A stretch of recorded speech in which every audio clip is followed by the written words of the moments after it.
Radio Visit.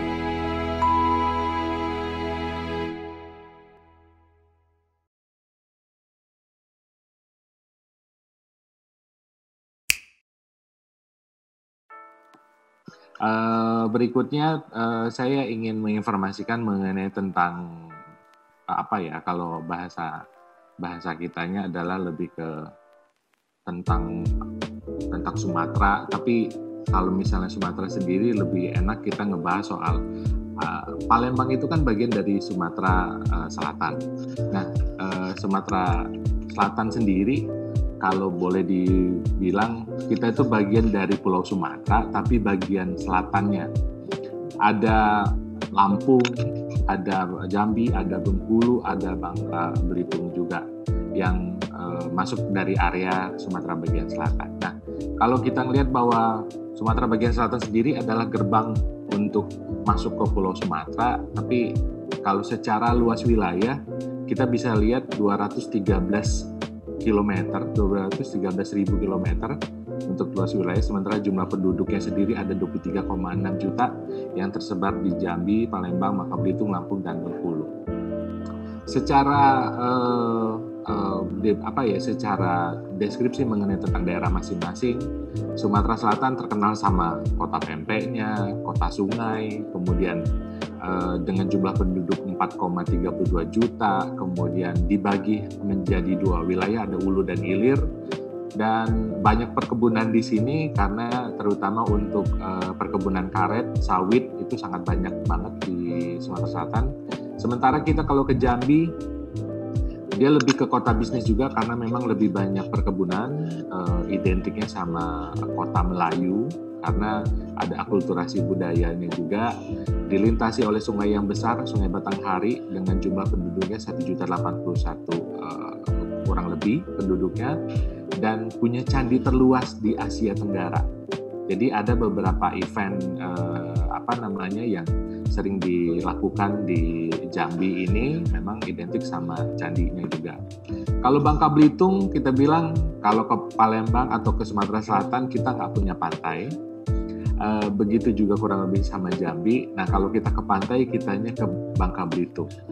Kalau Bangka Belitung sudah pasti semuanya banyak banget pantai. Kalau kita bilang ini adalah kota pantai, penghasil timah terbesar juga dengan jumlah penduduk 1,4 juta orang.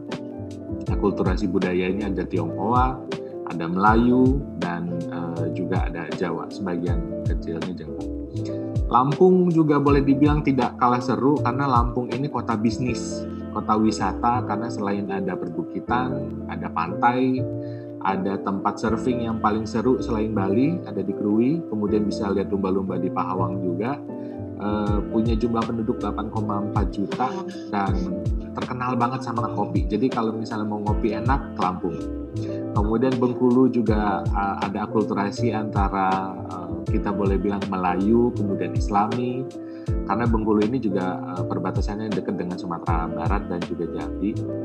Jadi lebih banyak kalau kita bilang lebih banyak tradisi-tradisi Melayu yang ada di Bengkulu. Jumlah penduduknya sendiri yang bisa kita lihat adalah 1,9 juta penduduk, dan kalau misalnya tahu bunga rafflesia hanya ada di Bengkulu, ini dia yang bisa kita lihat.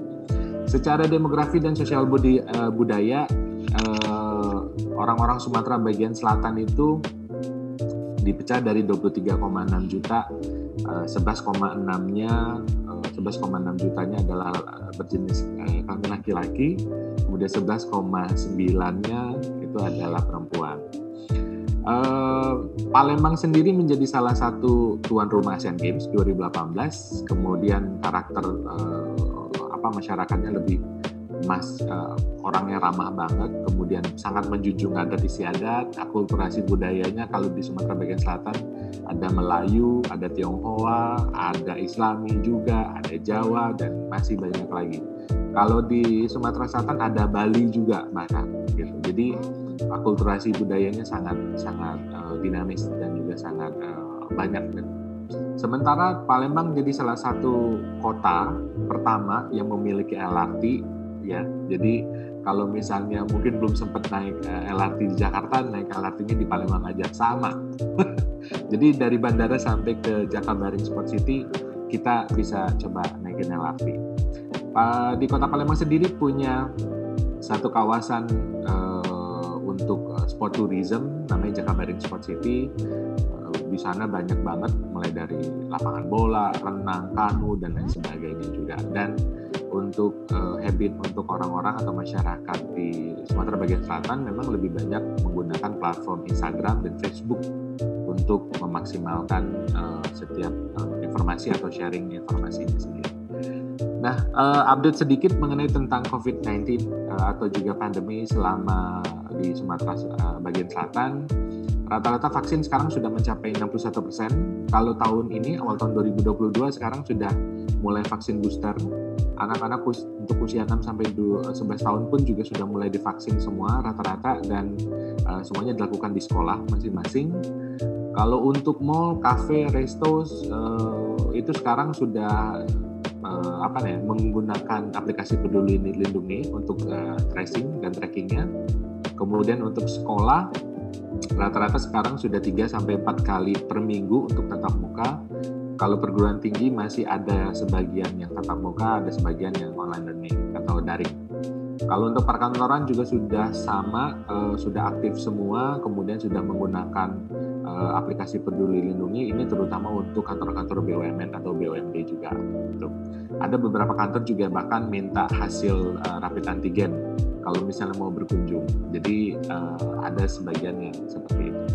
Untuk kayak gedung pertemuan, pernikahan juga sudah mulai jalan seperti biasa.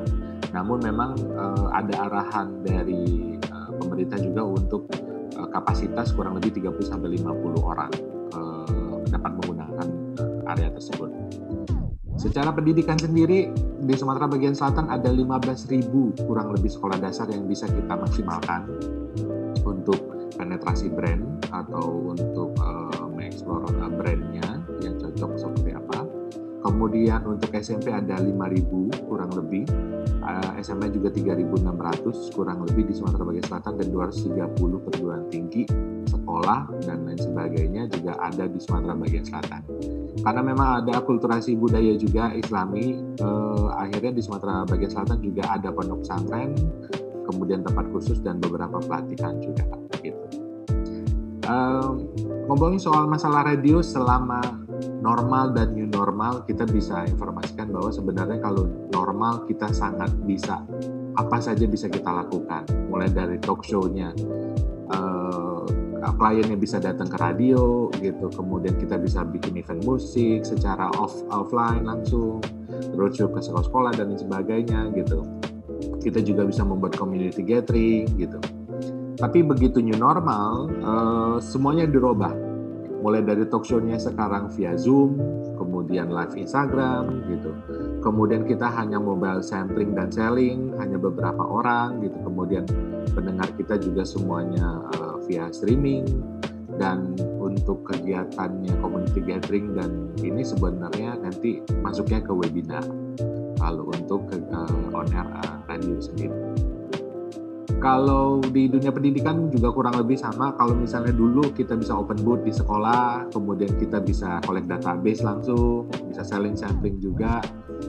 Tapi kalau di new normal kita lebih banyak ke mengikuti tatap mukanya. Jadi event misalnya dari Senin sampai Jumat, kalau sekarang 3 kali seminggu aja baru bisa dilaksanakan, dan biasanya dari jam 8 sampai jam 12 siang. Kemudian webinar itu paling sering dilakukan di area di kondisi new normal. Dan kalau untuk mempromosikan sendiri kita sudah memaksimalkan untuk WhatsApp grup sekolah. Jadi kita sempat ada campaign dari brand kecantikan untuk anak-anak remaja. Ini juga sudah kita lakukan kemarin. Kita ngebahas promonya lewat WhatsApp grup sekolah yang tergabung sama gurunya. Jadi informasinya bukan hanya lewat on air, tapi bisa lewat online juga. Kalau perkantoran kurang lebih juga sama antara normal dan new normal. Kalau normal dulu kita bisa open booth, selling, sampling, gathering. Tapi new normal lebih banyak ke webinar, lebih banyak ke WhatsApp grup kantor. Kalau misalnya workshop pun tetap bisa dilakukan, tapi memang kapasitas 50%.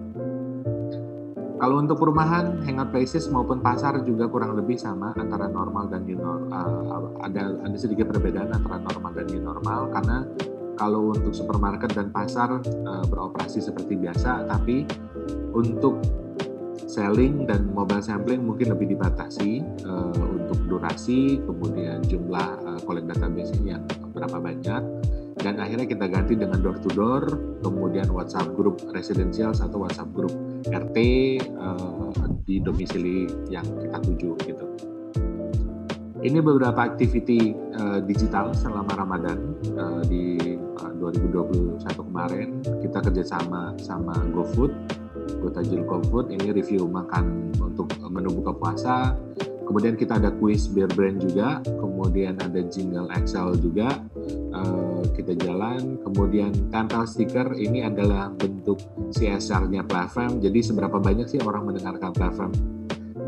Kita pengen tes, kita tempel stiker di mobil mereka, kemudian mereka posting di Instagram, kita kasih hadiah dalam bentuk GoPay. Kemudian juga kita ada kuis, kerja bareng sama Citylink juga, bagi-bagi tiket PP selama Ramadan. Jadi kalau Anda mendengarkan radio platform, tinggal duluan Instastory, sharing ke kita, tag nama kita, tag Citylink, kemudian follow di 2 akun tadi, dan yang beruntung akan dapat 1 tiket PP Citylink yang bisa digunakan. Webinar juga kita tidak kalah bikin juga sama salah satu konsultan psikologi di Palembang, namanya Mak Rapenta. Jadi ngomongin soal masa anxiety saat semua serba tidak pasti. Kemudian kita juga kerjasama sama Indonesia Leadership School, ngobrolin soal leading in crisis, dan sebelah kanannya ini ada workshop dengan Bank BNI Syariah. Jadi sebenarnya ini kita bilang sama kliennya, kenapa nggak webinar aja? Tapi dari kliennya bilang, sebenarnya kita udah bosen mas webinar mas, kita pengen offline. Ya udah, akhirnya kita buat offline, tapi memang dengan skema 50%-nya offline, 50%-nya lagi ikut Zoom webinar gitu. Kalau festif Ramadannya kita punya ada pasar takjil, karena kebetulan di sampingnya platform itu ada gedung Ramah Semesta, parkirannya juga luas, jadi digunakan untuk kayak pasar beduk gitu, Rahani atau Mas Budi. Jadi untuk open booth itu juga sudah dilakukan di tahun 2021 kemarin, kurang lebih acaranya selama 1 mingguan. Ada workshop, kemudian ada tausiah, dan lebih banyak sih orang-orang, jadi akhirnya sudah mulai mau lagi untuk keluar beli menu untuk buka puasa gitu. Ini untuk festif Ramadan. Nah, selain itu juga platform sangat bisa memaksimalkan untuk branding activation untuk OOH, mulai dari baliho, shop sign, kemudian car branding, semuanya bisa kita lakukan di radio, karena balik lagi untuk industri radio kita tidak bisa hanya lewat on air saja, tapi digital, tapi OOH juga, atau print ad juga kita bisa maksimalkan. Jadi ada kebutuhan apapun untuk brand sangat bisa kita maksimalkan di Palembang. Kemudian kita juga bekerja sama LRT. Ada beberapa slot space yang bisa dimaksimalkan untuk mempromosikan brand atau produk. Jadi mulai dari tenan, kemudian ada booth, kemudian ada sign, dan kemudian ada outdoor advertising. Jadi kalau di gambar sebelah kanan itu kita bisa membranding jalur LRT. Jadi pas lewat jembatan Ampera tuh kelihatan tuh brand apa aja yang keluar gitu.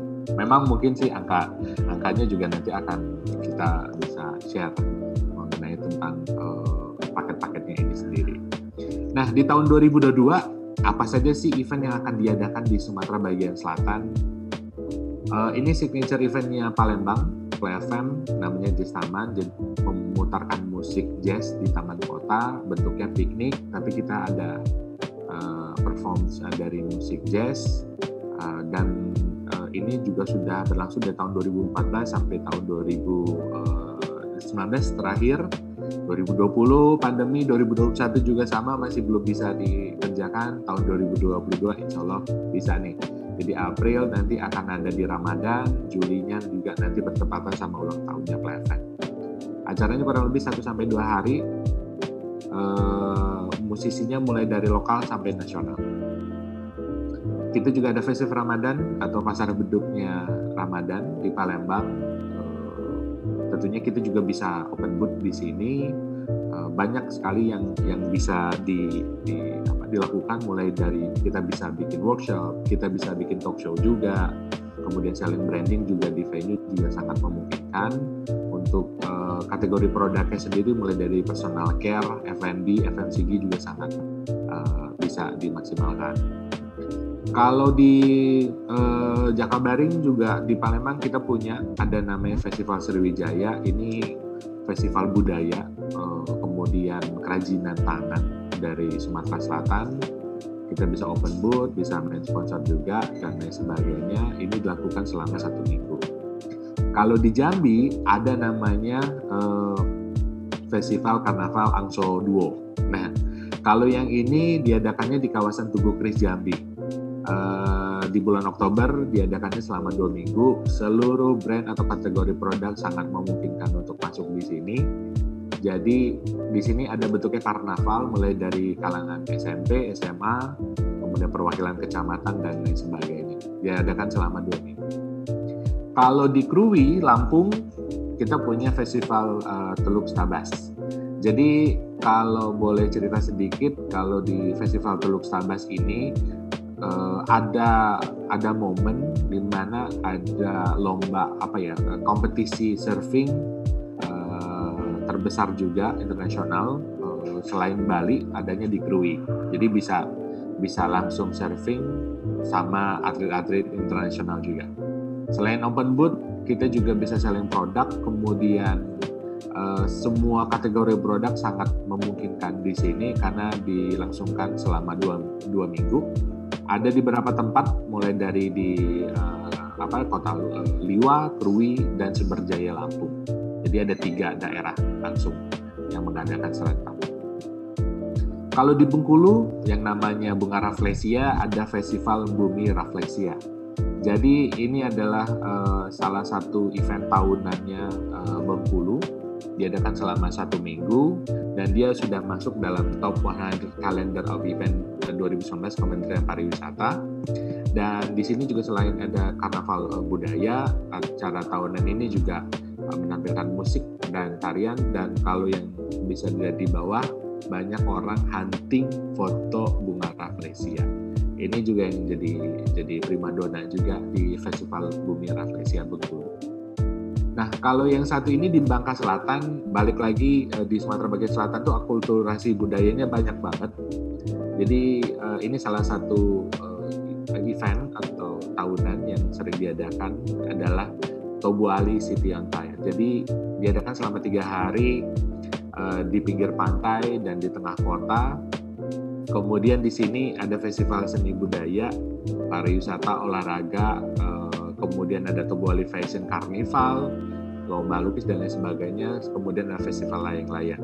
Diadakan selama 3 hari dan untuk kategori produknya sangat memungkinkan sekali karena bisa open booth, selling produk, sampling dan sebagainya, sampai ke campaign digital juga bisa.